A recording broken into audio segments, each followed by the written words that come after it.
Hello everyone, नमस्ते। It's me Dilip. तपाईँहरूको माझमा चाहिँ आज मैले केही नयाँ कुराहरू अथवा केही नयाँ अपडेटहरू ल्याएर आएको छु। आशा छ तपाईँहरू सम्पूर्णले यो कुराहरू सुनिदिनुहुनेछ र साथ दिनुहुनेछ भन्ने एकदमै आशा गरेको छु। जति पनि एसएससी पढिराख्नु भएको सम्पूर्ण स्टुडेन्टहरूलाई के जानकारी गराउन चाहन्छु भन्दाखेरि म पनि as a student SSC student भएको नाताले केही कुराहरू केही इन्फर्मेसनहरू यहाँहरू माझमा सेयर गर्न चाहन्छु। पक्कै पनि यहाँहरूले सुनेर यो कुराहरू साथ दिनुहुन्छ भन्ने पनि आशा छ।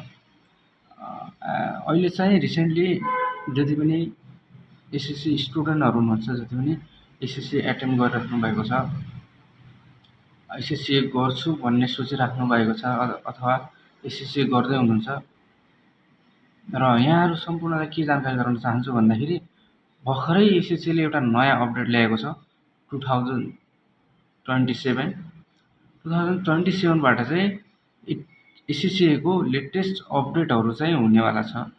सो त्यसको बारेमा चाहिँ मैले अब केही इन्फर्मेसन्स थाहा भएको कारणले, आफूलाई जानकारी भएको कारणले तपाईँहरूमाझ म सेयर गर्न चाहन्छु। I'll share with you. So everybody please understand for this information र साथ पनि दिनुहुन्छ भन्ने आशा छ।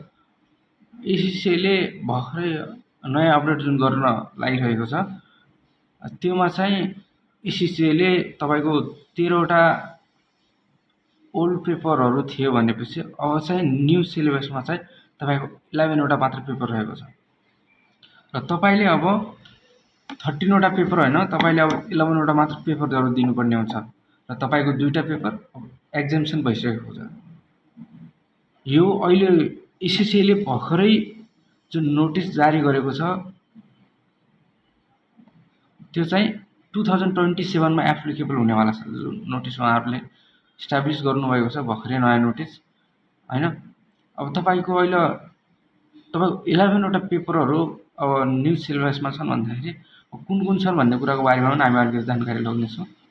न्यू सिलेबस चाहिँ तपाईँको लेभल 1मा चाहिँ तपाईँको के अप्लाई नलेज लेभलमा चाहिँ तपाईँको 3वटा पेपर रहेका छन्। फाइनेन्सियल अकाउन्टिङ र तपाईँको म्यानेजमेन्ट अकाउन्टिङ र तपाईँको अर्को चाहिँ बिजनेस ल, 3वटा सब्जेक्ट चाहिँ नलेज लेभलमा राखेको छ भन्दाखेरि बिजनेस टेक्नोलोजीलाई हटाएर फाइनेन्सियल म्यानेजमेन्टलाई चाहिँ प्राथमिकता दिएको छ। र तपाईँको एप्लाई लेभलमा के छ भन्दाखेरि तपाईँको taxation, auditing, financing management, financial reporting र तपाईँको डाटा एनालिटिक्स 5वटा सब्जेक्ट चाहिँ तपाईँको एप्लाई लेभलमा राखेको छ भन्दाखेरि तपाईँको प्रोफेसनल लेभलमा चाहिँ पहिला चाहिँ 2टा सब्जेक्ट रेगुलर र 2वटा सब्जेक्ट चाहिँ तपाईँको अप्सनल हुन्थ्यो भनेपछि अहिले प्रोफेसनल लेभलमा पनि तपाईँको 2टा मात्र सब्जेक्ट राखेको छ, एउटा चाहिँ रेगुलर र एउटा चाहिँ अप्सनल राखेको छ भन्दाखेरि रेगुलर सब्जेक्ट 4वटा पहिलेको नै रहन्छन् भनेपछि नयाँ चाहिँ update data analysis, data science अथवा डाटा एनालाइसिस 2टा चाहिँ एउटा चाहिँ तपाईँको एड भएको छ।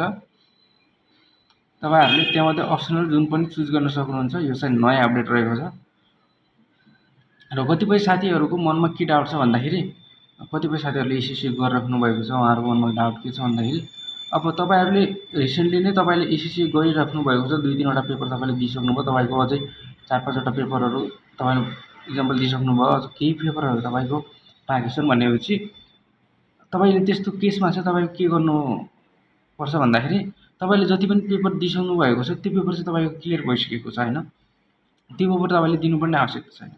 तपाईँको बाँकी जतिवटा पेपर छ त्यो चाहिँ तपाईँले लेटेस्ट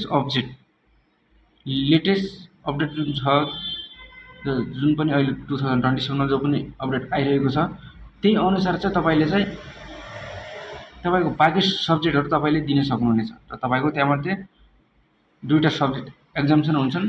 तपाईँले 13बाट 2वटा 11वटा मात्र दिनुपर्ने हुन्छ र तपाईँले जतिवटा सब्जेक्ट दिनुभएको छ र जतिवटा बाँकी छ त्यति मात्र दिनुपर्ने छ। सबै सब्जेक्ट तपाईँले दिनु पर्दैन। तपाईँले जतिवटा दिइसक्नु भएको छ त्यो तपाईँको कम्प्लिट भइसकेको छ र जतिवटा बाँकी छ त्यो चाहिँ तपाईँको लेटेस्ट अपडेट्समा तपाईँले दिन सक्नुहुनेछ। त्यो जुन पनि नयाँ स्टुडेन्टहरू हुन्छ उहाँहरूको लागि त अब सबै नयाँ अपडेट भइहाल्यो, उहाँहरूले स्टार्टिङदेखि दिनु परिहाल्यो। जति पनि ओल्ड स्टुडेन्टहरू छ उहाँहरूको मनमा केही डाउट थियो उहाँहरूले पनि आत्तिनुपर्ने केही कुरा छैन। उहाँहरूले पनि एकदम इजिली नै यो कुराहरू एक्सेप्ट गर्न सक्नुहुन्छ र यो कुराहरू क्लियर गर्न सक्नुहुन्छ। त्यो एसएससीले त्यस्तो गाह्रो बनाएको छैन, एकदमै फ्लेक्जिबल बनाएको छ सबैको लागि। सो सबै साथीहरूले नयाँ अपडेट जानिसक्नुभयो। नयाँ अपडेट अनुसार तपाईँ नयाँ सिलेबस अनुसार तपाईँले त्यही अनुसारको रुटिन गर्नुहोला, त्यही अनुसार पढ्नु होला। Thank you for watching this video. Like comment share subscribe गरिदिनु होला र केही सजेसन पनि दिनु होला। केही डाउट छ, केही कुराहरू केही इन्फर्मेसन मबाट केही भएन भनेपछि त्यो कुराको बारेमा तपाईँले फिडब्याक अथवा केही मेसेज गर्न सक्नुहुन्छ तल। म त्यसको पक्कै पनि रिप्लाई दिनेछु। पक्कै पनि thank you so much video हेर्दै गर्नुमा, जोडिँदै गर्नुहोला, हेर्दै गर्नुहोला। धन्यवाद।